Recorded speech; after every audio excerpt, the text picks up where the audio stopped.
nous allons ouvrir cette portion que beaucoup de Réunionnais attendent.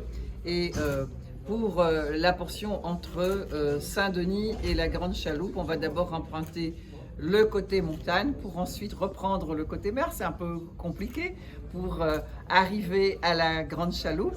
Et les personnes qui viendront du côté de la possession rouleront de la possession jusqu'à la Grande Chaloupe et ensuite ils emprunteront le côté mer de l'autre côté. Voilà, c'est facile et difficile en même temps, mais comme ça sera bien indiqué sur la route, tous les panneaux ont été installés, ce sera facile pour les automobilistes qui emprunteront cette route et qui attendent depuis si longtemps. Et voilà pourquoi aussi nous ne pouvons pas ouvrir tout de suite. Eh bien, parce qu'il y a des travaux encore qui sont engagés, notamment sur le côté digue, parce que nous avons des acropodes que nous devons remettre en place. 2000 acropodes, au lieu de 2000 acropodes, on a 4900 acropodes environ à remettre en ordre. Ce qui nous importe, c'est vraiment la sécurité des automobilistes. On ne va pas rajouter des difficultés aux automobilistes.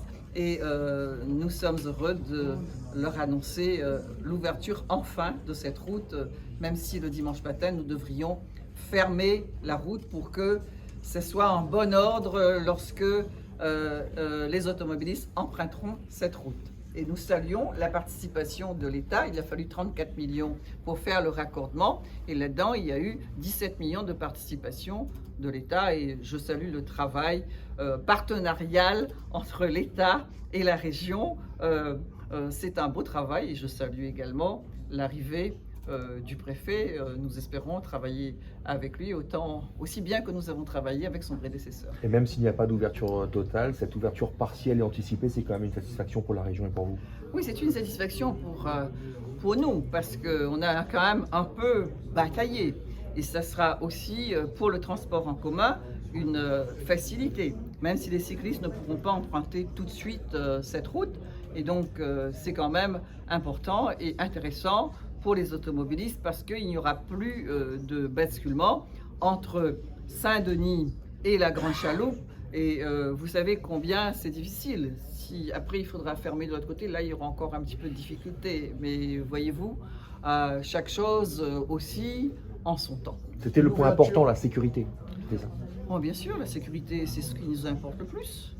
C'est ce qui importe à chacune et chacun d'entre nous, chaque Réunionnais, chaque personne sur la terre entière, c'est sa sécurité. Et l'ouverture du grand viaduc dans son intégralité, ce sera pour fin 2023? Oui, c'est bien ça, fin 2023, février même.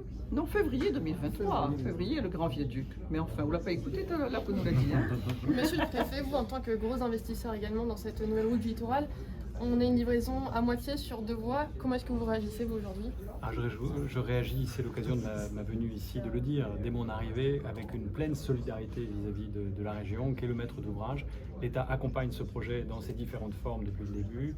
Comme l'a dit Madame la Présidente, il accompagne pour faire ce raccordement qui a été décidé en le finançant à moitié, 17 millions sur les 34, c'est dire l'attention et l'effort.